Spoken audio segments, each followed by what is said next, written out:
Hello guys, welcome back to my YouTube channel. So for today's video is tuturuan ko kayo kung paano nga ba kumuha ng digital version ng national ID.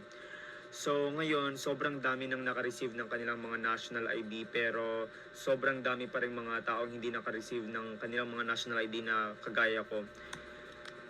Ako kasi naghintay ako for actually more than 2 years na ako naghintay ng national ID pero until now wala pa rin ako na-receive. Na-try ko na din mag-send ng email sa kanila pero parang wala ding nangyayari.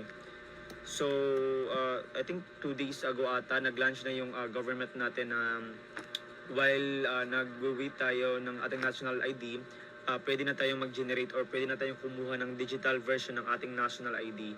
So, ang kailangan mo lang para makakuha ng digital version ng national ID mo is first, ilagay mo lang yung name, middle name, at saka yung last name at saka yung birth date mo and then yung facial recognition and then yun lang, sobrang dali lang makuha ng national ID. Pero advice ko sa inyo kasi kahapon na-try ko siya, sobrang loading niya, sobrang tagal niya before ka makapag-proceed. So trinay ko siya ng madaling araw, siguro mga 5 AM.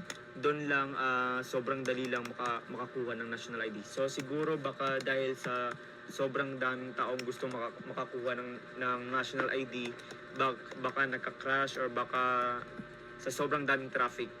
So kung gusto nyo talaga, advice ko sa inyo na try nyo din sa madaling araw. Yun lang.